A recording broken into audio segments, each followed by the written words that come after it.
All right, so this is part two of my video with the purpose of answering the question of why do we believe what we believe, and how do we get there? How do we get to maturity? How do we get to confidence? And we're going to give you some strong tools to bring about some clarity as you're following Jesus, and confidence that the Christian worldview is the most accurate representation of the world as we see it and experience every day. And so we're continuing here. So when you're arguing or debating and having a discussion with your friends about the Christian life and world religions, we like to cut to the chase and just tell them where they're wrong and that they're wrong and that we're right. So I'm experiencing that regularly with people that I have conversations with, that they want to just cut to the chase and tell me where I'm wrong and where they're right. And I'm tempted. I want to do the same thing. But I know the value of this sounds arrogant, for me to say this. I know the value of thinking rightly. I mean, actually, we all do. When it comes to our occupation, we value thinking objectively. We value thinking critically. And to ask questions. And so, why wouldn't we do that when it comes to God and Jesus and the Bible and heaven and hell and sin and man's sinful condition and all that stuff? Why wouldn't we ask questions? And so we do. And then because there's objective truth, and we come to reasonable and complete, to the fullest extent possible, explanations of why we believe. Okay, so but for the sake of right thinking, okay, and for the sake of a good solid foundation for your life, right? Not just for a couple issues, but your right thinking for a solid foundation for the rest of your life, and for your own personal walk with God, this bedrock of truth. So regarding a foundation, for like, I don't know if you ever heard about, if a man was asked about building a skyscraper in the city. He's building a tallest skyscraper there, and he was asked how do you do that, and they said, well, if you're going to go up high, you gotta go down deep, and that's what we're doing.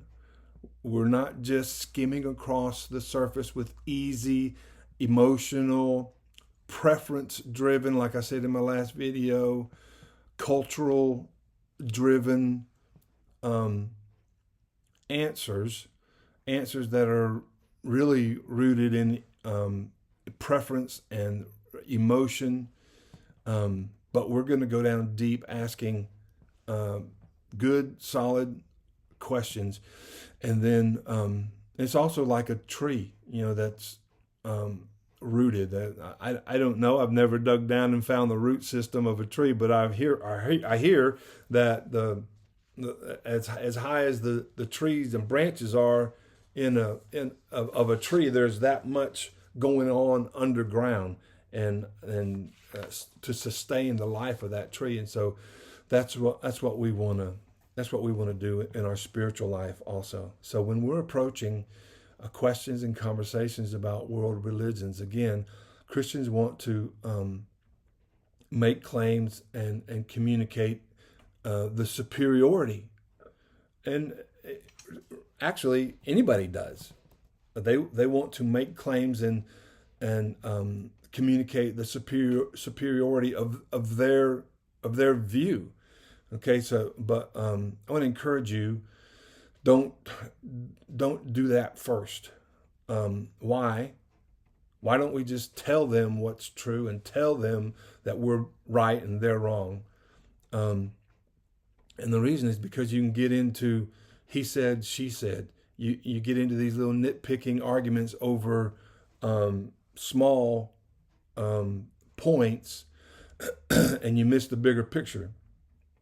There's just too many issues out there. There's actually a million, and more than, yeah, I mean, there's just millions of issues that can be debated over Hinduism, Buddhism, Catholicism. I know Christianity is, Catholicism falls under the category of Christianity or Protestant view. And so so rather than get into all those issues and debate over this issue, we want to lay a foundation, solid foundation for reasonable thinking. That's going to lead us to coherent explanations, plausible and reasonable explanations for what we believe. So remember, not all religions lead to God. Not all religions even claim that there is a God.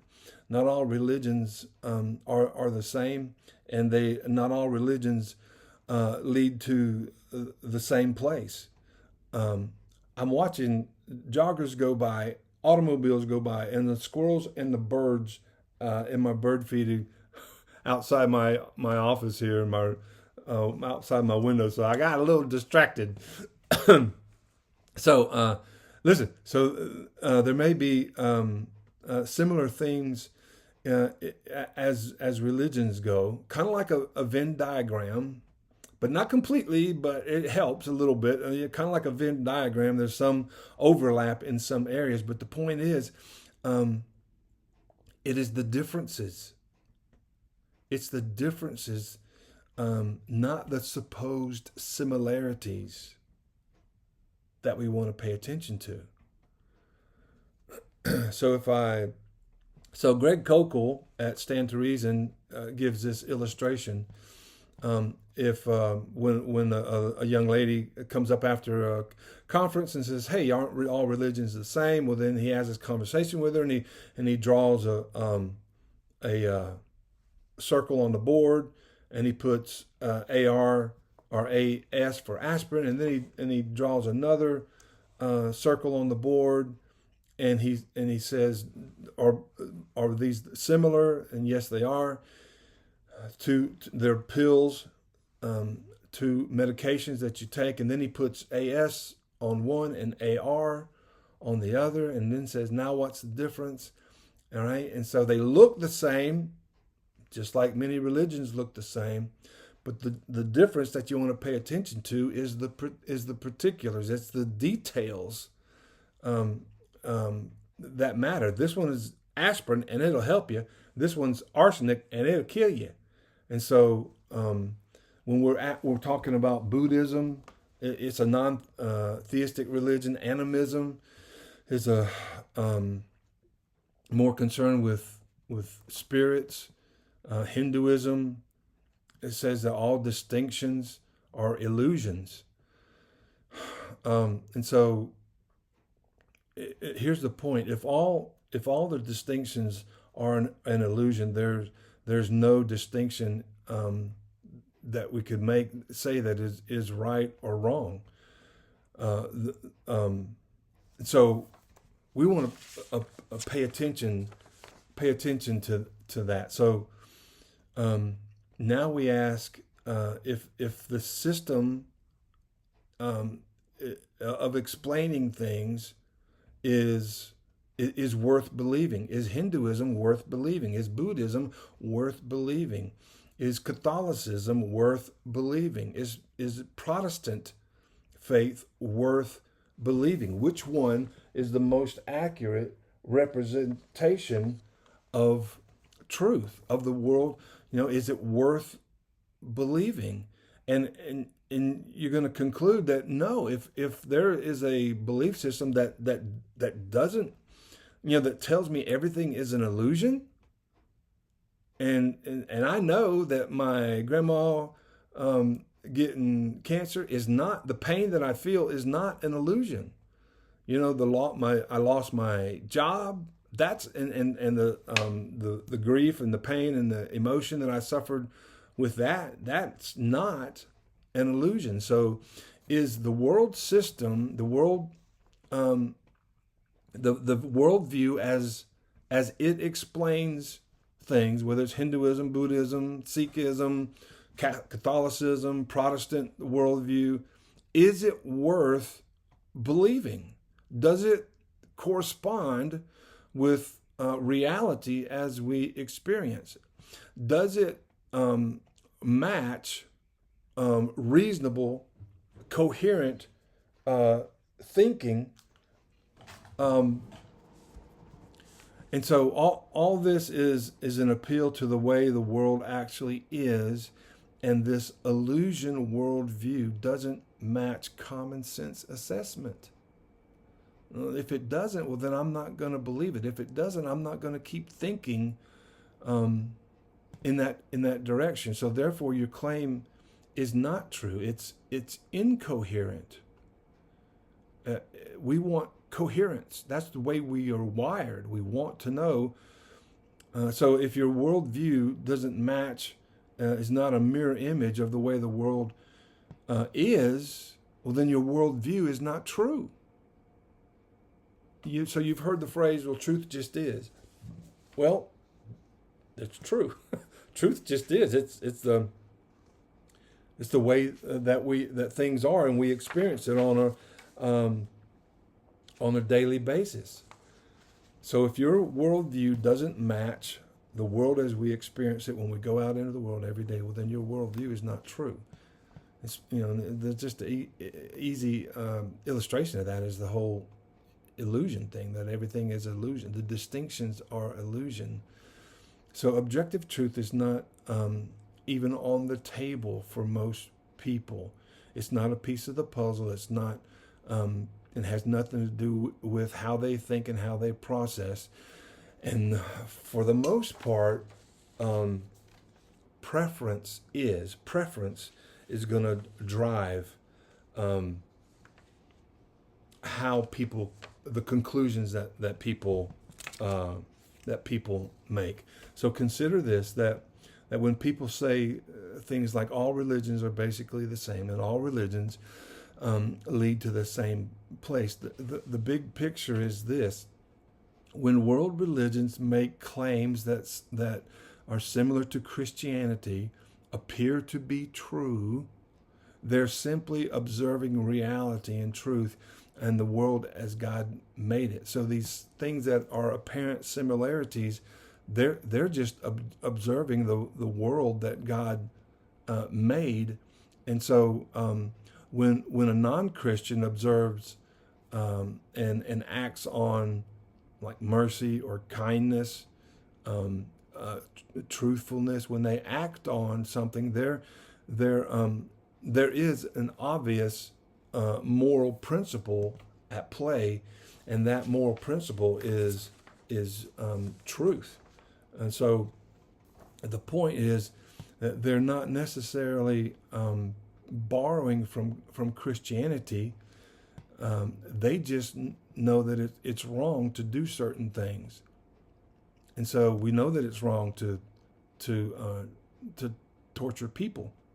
We know that it's right to help people. We know that it's wrong to steal. We know that it's right to be kind. We know that it's wrong to defraud your business partner or customer. We know that it's right to show love. And so your friend may not even know about. I mean, when you go to some parts of the world, haven't heard the gospel, they might not even know about Christianity, but they observe a moral code that God has put on in the world and created the world with, and put on in everybody's heart. So Ecclesiastes 3:11 is the verse where we see this, that God has put His truth, a moral code of right and wrong in every human's heart. We believe this is the Christian worldview, that God created the universe and God created the earth and everything in it. He created us, and he put in us a desire for him. And so Ecclesiastes 3:11 says he has he has put eternity in our hearts. It's a moral compass, a desire for him, and a knowledge and awareness that there are things that we ought to do and ought not to do, that there are things that are right and there are things that are wrong. And so this, what we call oughtness, I ought to do this, I ought not to do that. God put it there. And there is a longing, there's an emptiness in my heart for him that he put there, according to Ecclesiastes 3:11. And I think it was Francis of Assisi that said, we find no rest until we find our rest in thee. We find no rest in our relationships. We go from one relationship to the next, trying to find fulfillment, but it's just not enough. We go from on this intellectual journey to try to find fulfillment and to satisfy this longing that's in us, and this intellectual assent and intellectual pursuit doesn't satisfy the longing that's in us. And so St. Francis said, we find no rest till we find our rest in thee. And he, I believe, got it right. And so this is why we say we don't have to be a Christian to spot or identify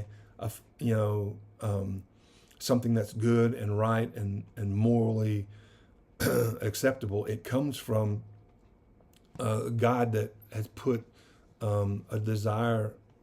in us a desire for him. And so this is why a non-Christian can spot a fake Christian. You don't have to be a Christian to be able to spot a fake one, because you know. And so there's so much evidence, like recent Barna research about the state of Christendom, decline of church attendance, and just the skepticism of people in the world today. And there's weak Christians everywhere, and the hypocrisy of some Christians.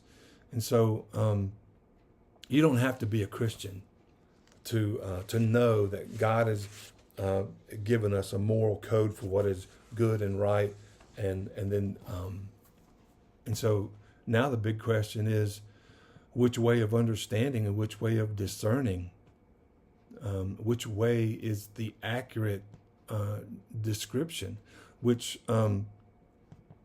worldview that we discover is, again, we don't want to use the word the right one. I mean, it could in a vague sense, but we want to be more precise, and so we want to say which worldview is the accurate representation of the world as we see it and experience it every day. So if we discover morality, that we shouldn't steal and we shouldn't lie and we shouldn't cheat, across all cultures, across all time, and all people groups, the question is, how do we explain that? How do we explain that all people from all time in all cultures have the same sense that there is a God, and he is a moral God, and we ought to be kind, and we ought not to just torture people? That is wrong. How do we explain that? How did it get there? Where did it come from? And how do we know all of this is actually true? And so these are great questions that Christians are not scared to ask. And if they say, well, that morality is a matter of opinion, morality is just your cultural morality, and they'll say, well, African culture and North American culture and European culture and South American culture and Asian culture, they're all different, so they all got their own truth. But just that's not consistent. Just because one place is different than the other doesn't make the other one more true and the other one less true. It just makes them different. And so we want to keep asking questions.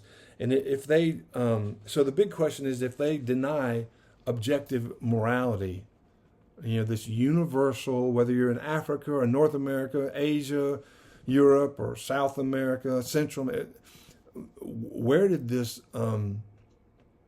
objective universal oughtness, why is it that everybody has this thought in their head, I ought to do this and I ought not to do that?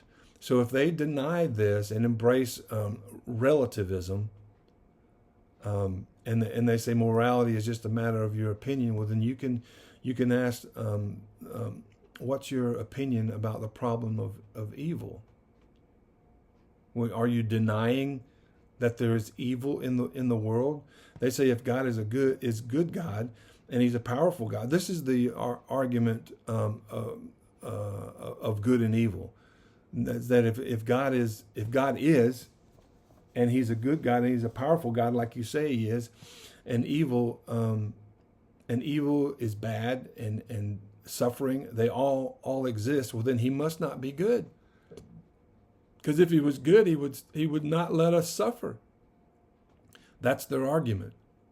And if He was powerful, well, then He'd stop it. So He must not be good because He allows it to happen, and He must not be all powerful because He can't stop it. And to which we could reply, are you saying that everything is not an illusion? Right? What's true for me? Are you saying that what's true for me and is not necessarily true for you? This relativism that there's no room for your opinion. If this is the first time you're hearing this stuff, this is difficult, and so I understand that. But it took me multiple times thinking through it to make these type arguments make sense. And sometimes I still have to think twice about it. But here's the point, that objection to God is based on the idea that there is evil in the world. You can't object to God if you don't have evil as a foundation. You can't say that there's evil without having something to compare it to and a basis by which to say that. They can say there can only be evil if, by contrast, good exists. You only know that something is evil because there's something good to compare it to. And we know that good exists because, by comparison, evil exists. So here's a really simple illustration. You've heard of C.S. Lewis, Chronicles of Narnia and Lion, the Witch, and the Wardrobe, C.S. Lewis. He put it this way. He says that I know that this stick is crooked. Right? This stick is crooked because this other stick that I'm holding in my other hand is what? It's straight. I know that this one's crooked because that one's straight. I wouldn't know that this one's crooked if I didn't have a straight stick to compare it to. When I was teaching, before I retired from teaching, I taught 8th grade science. I was a co-teacher in 8th grade science class for a couple years. And when we do our unit on motion, we would point out that we only know that something has moved because we know where it was. We know where it came from. This is a problem with relativism. If there is no objective truth, well, then anything goes. But because we know there is objective truth, we know that that there is a moral God, and you can know Him. And so in this 8th grade science class, we would say, everybody, I would have up on the work table in the front of the room, I'd have some flasks and a couple of different things. And I'd say, everybody close your eyes and no peeking. And then I look at the boy. It's always a boy, right? Look at the boy who always cheats. I said, close your eyes, Brad. No cheating. I said, no cheating. And then I would say, look at these objects up here on the desk, and then everybody close their eyes, and then I'd move one of them, and then I'd say, okay, open your eyes, and I'd say, what's the difference? And they say, well, that one's moved. It was there, and now it's here. And I'd say, well, how would you know that? And they would say, well, because we know where it was. And so that's the whole point of objective truth. If you live by relativism, anything goes. And I've got my truth and you've got yours. But if there is objective truth in the universe, and we have a moral God that has taught all people from all time in all cultures that it's wrong to torture people, then we know there is a moral compass that we can live by. And like Ecclesiastes 3:11 says, this oughtness in us and this desire to know God is true, and we can actually know him. So the point is, there can only be evil in the world if there have been moral obligations that have been violated. Right? There can only be evil in the world if there have been moral obligations that have been violated. So if you live by relativism, you don't have the platform, you don't have the foundation to say that anything has been violated, because everybody's got their own truth. That's how absurd it is. So imagine the atrocities, the absolute evil,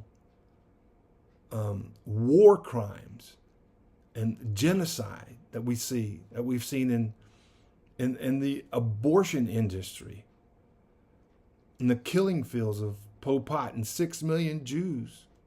We could not say that any of that was wrong, or even have an opinion about it, because in the relativistic world where there is no objective truth, anything goes and everything is permissible, and you're not allowed to object to anything because everybody's got their own truth. And that's the world that many people are living in. And sadly, a lot of Christians have that opinion. So the reality of the problem of evil is a clear and undeniable signal that morality is not just a matter of opinion. It's a signal that there's something far deeper that we must address, that we can't ignore. And so again, we ask, which worldview makes the most sense? Which worldview is most coherent? Which worldview is the most accurate explanation for everything from my emotions and my thoughts that I think, and my emotions that I feel, to the physical world out there? Which worldview is the most accurate description of the world as we experience it? And so another big question is, can conflicting views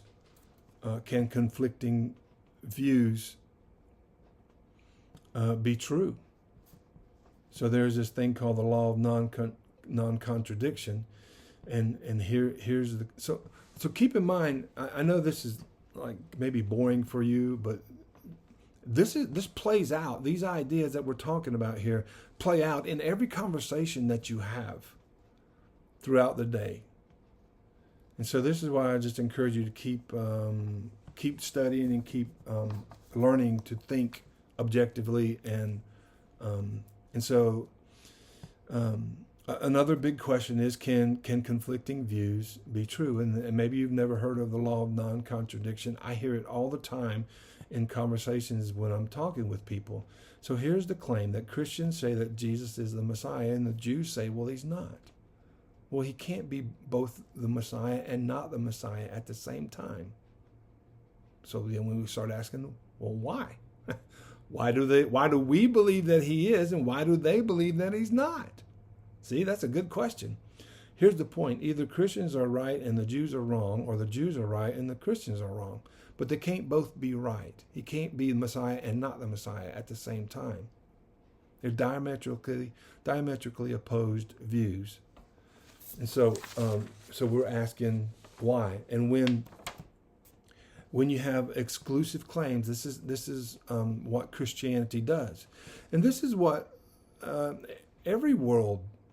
most worldviews do. They have claims. They believe certain things. That's what claims means. They claim to, right? Jesus claimed to be the way and the truth and the life. So he can't be the truth and not the truth at the same time. And so he can't be the way and the not the way at the same time. He can't be the life and the not the life at the same time. And so this is why we ask the questions of why do I believe and how do I get to what I believe, so we can have clarity. So when you have exclusive claims, so an exclusive claim is something that excludes other things. You say this, and when you say this, it excludes other things.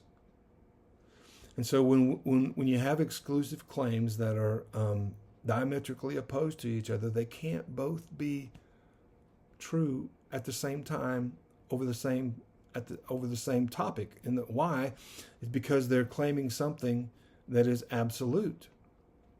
Now, I've used the word absolute multiple times in my videos, and I believe that we can have absolute confidence that Jesus rose from the dead, that the Bible is true and reliable and authoritative, and the Christian worldview is the most accurate description of the world as we experience it.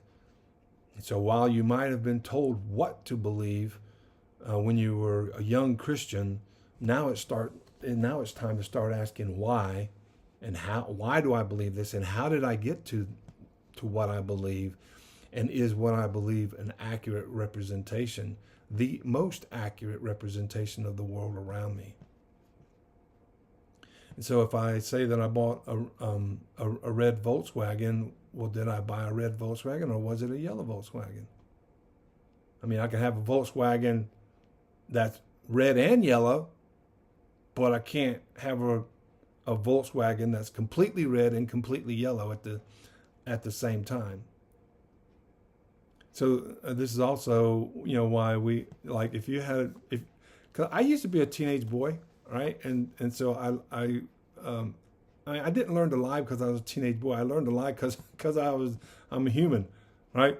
But also, this sounds bad, but I also kind of learned to lie because when I was a teacher and a coach, just to get kids to do what I wanted them to do in class or on the field or on the wrestling mat. I mean, we just like, come on, boy. But anyway, when you're a teenage boy, you lie to your mom and daddy. And girls do too, I suppose, probably less because girls are nicer. But anyway, this is why when your son comes home late and you ask where he was, and he says, where were you at 10 o'clock? And he says he was over there, but then you can't be over there and over there at 10 o'clock at the same time. You can't be at two places. So that's a bad illustration. I understand that, but we're always asking questions to bring about coherence and consistency, right? And we do that with our doctor. We do that in every area of life. Why wouldn't we do that with God in the area of religion? So regarding opposing issues and opposing religious issues and religious claims, you can't do both and be both at the same time. You can't. Here's a little, maybe a little better illustration, but you can't both die and go to heaven and die and go to hell at the same time. So you're either in heaven or hell, or you can't be reincarnated and go to. So which one is true? Do I die and go to heaven? Do I die and go to hell? Or am I just reincarnated? Which one's true? And so we start asking questions. Why do I believe that? And how did I get to the point that I believe reincarnation is true? And so you ask these questions. Is God personal? Can I know him? Or is he just a force of energy, an impersonal entity that I can't know? He can't be something that I know and don't know at the same time. So we conclude. So we're getting to the end of this video here. So we conclude regarding exclusive claims that is more. Listen, this is not I didn't come up with this because I'm not smart enough to come up with this. But when I heard it, I thought, that's good right there. That brings about some clarity. So you might want to write this one down. So again, exclusive claims make a claim, and that excludes other possible options, answers. And so when it comes to these exclusive claims, it's more probable that we're all wrong than that everybody's right. I mean, everybody can't be right when what you're claiming is opposed to something that somebody else is claiming. And so it's more probable that we're all wrong than that everybody's right when you have these exclusive claims. The point being that you can't all be true. It can't all be right when our views contradict reality. When our views, if they're saying opposite things. So how can it be true that you die and you don't exist anymore, or you die and you're reincarnated, or you die and you go to heaven, or you die and you go to hell? Which is it? Because these claims exclude each other. And so all of this, so I'm going to conclude here, all of this, and I've got another video on this topic, but all of this is to make the point that we want to be able to think consistently. As we're renewing our mind, we're always bringing our thinking in line with the Word of God. We're always bringing our thinking and our emotions and our lifestyle and our actions around to sound thinking, objective truth, to what is actually reality. Does what I say, does it match reality as I experience it on a daily basis? Is what I'm claiming, is it credible? Is what I'm claiming plausible? Are the things in the Christian worldview, are they reasonable? Are they consistent? Am I being intellectually honest? Are there other questions that are not reasonable questions that are not answered? Does what I believe add clarity? That's huge. Does it, especially today with all the stuff going on with the sexual identity and gender dysphoria and all that kind of stuff? Does what I claim to be true, does it add clarity? Does it clear up things and answer my questions? Or does it just add to the confusion? And this is why I say, and I've said it multiple times, if you take away the Christian worldview from the events of the day, you'll never, because I believe that God, the God of the Bible, is the one true God, and so everything that He made in the world is His, and we can know Him and we can know it objectively. Because of that, if you take, and especially concerning the Bible's teaching about the human condition, that man is sinful, we are an enemy of God. We love our pleasure, we love ourself, and we're haters of God, is what the Bible says. We're not lovers of God. We're lovers of ourself. That's an accurate description of the human condition. G.K. Chesterton, I don't know if I can get this quote right, but he said the clearest evidence of man's sinful condition is that we sin, but at the same time it will deny that, and so it's so reasonable and credible, plausible that what the Bible says about man's our sinful condition is actually true. And so if you take that away from the things that we see in the news every day, if you take the biblical description and explanation of the human heart, if you take that away from from the news that we see every day, you're not going to get a complete explanation.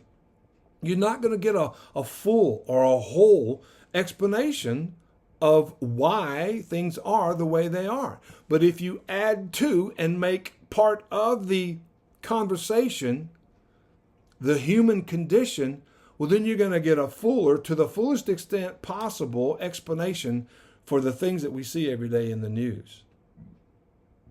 So, is what I believe credible? Is what I'm claiming to be true plausible?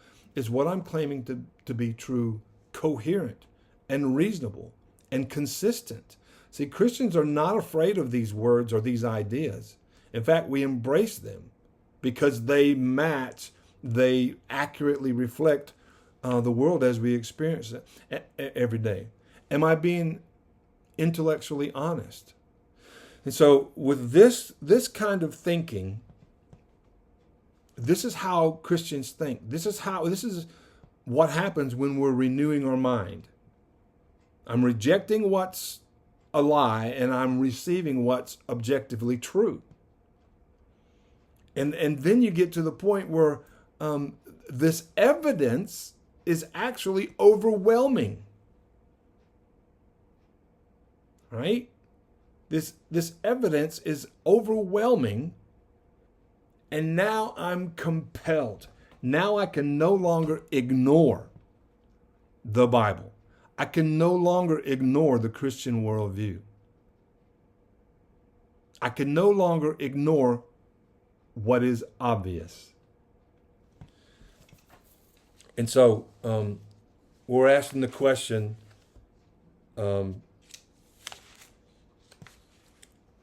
that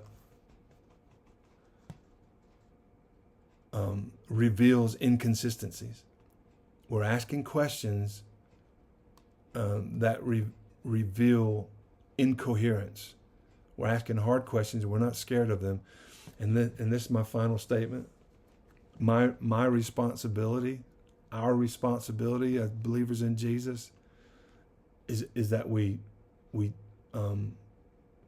handle God's word rightly, 2 Timothy 2:15, so that we won't run in vain. 2 Corinthians 6 and verse 1.